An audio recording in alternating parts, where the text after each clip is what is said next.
This is the Realme Narzo 30, not the Pro, not the 5G, it's the 4G, the Realme Narzo 4G. And today we are going to talk about this smartphone because I've been using this device for last 7 days or so. And today I'm going to share these things with you, whether you should buy this device or it is worth buying or not.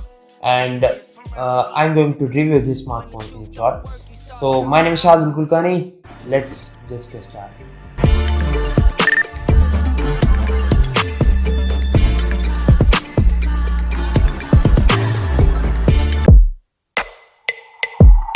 Alright, let's just talk about the specs about this smartphone. This smartphone has a MediaTek Helio G95 processor with Mali G87 GPU core.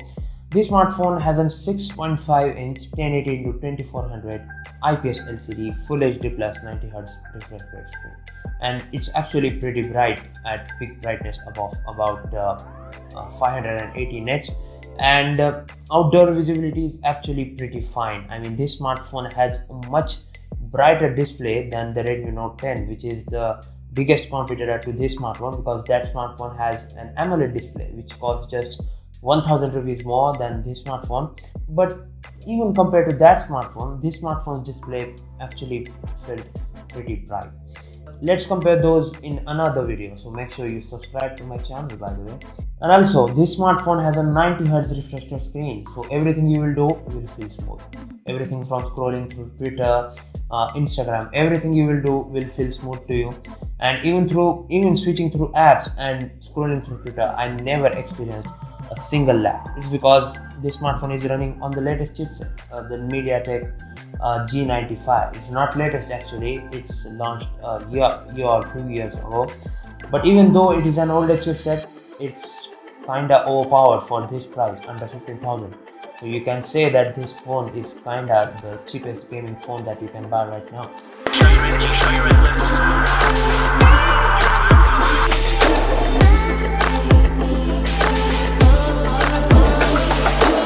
Now let's talk about the design of this smartphone. The whole smartphone is actually made up of the polycarbonate. I mean, it's just plastic. The back polycarbonate is actually a fingerprint magnet, but I actually bought the silver model. If you would buy the blue model that is on their website, then actually you would see some fingerprints. So I would recommend you to buy the silver model, and it actually kind of looks cool, I would say, even in the photos actually, but it's not a matte finish, so it kind of feels cheap on the back. But the Realme always provides cases with their smartphones, and Realme cases are actually pretty good, and you should wear them on your smartphone. Plus, for the biometrics and security, you are covered with the side mounted fingerprint scanner, and it's actually pretty fast. And by 2022 or 2023, I think every smartphone should have the side mounted fingerprint scanner, because it's pretty safe. You do not have to touch the screen. That's it.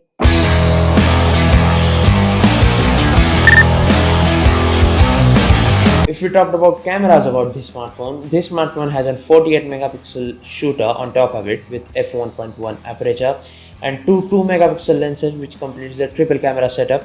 One is a black and white lens and one is a macro lens. Both of them are kind of useless, I would say. But yeah, you gotta complete the camera setup first. Take a look at some photos of this camera.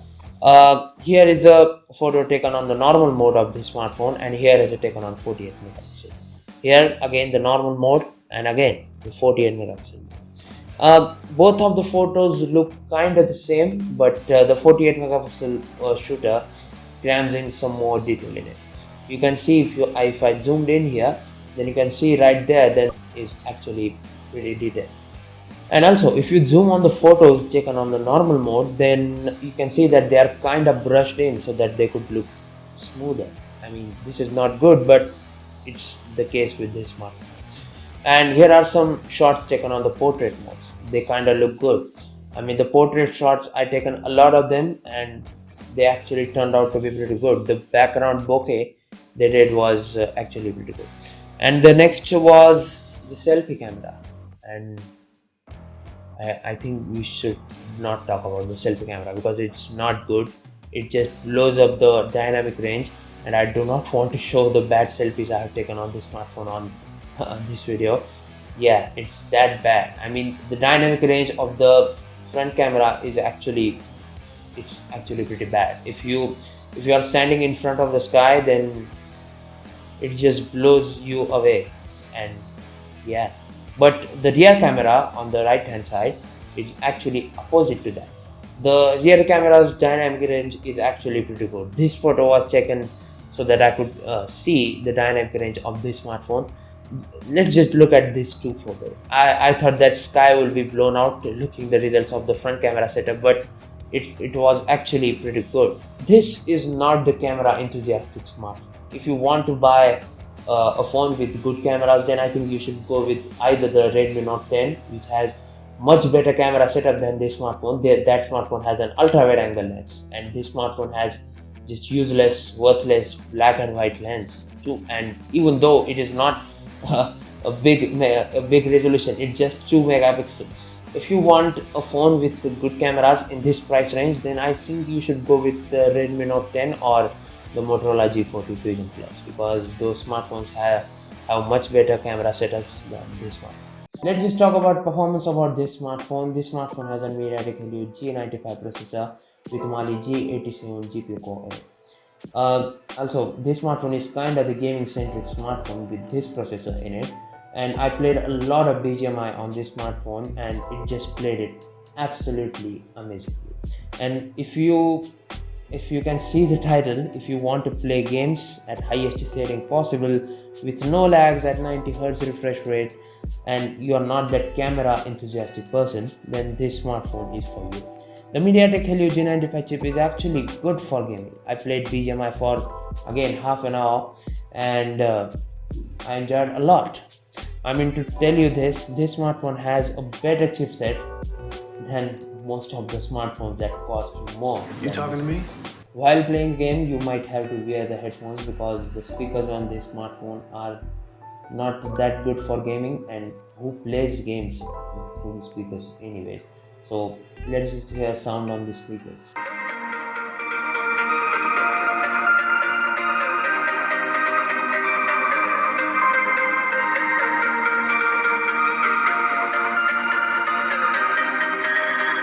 As for software of this device, right now, as of now, it is running on the Android 11 on the Realme UI 2.0, and it has improved a lot from the last time I checked it on the Realme XT.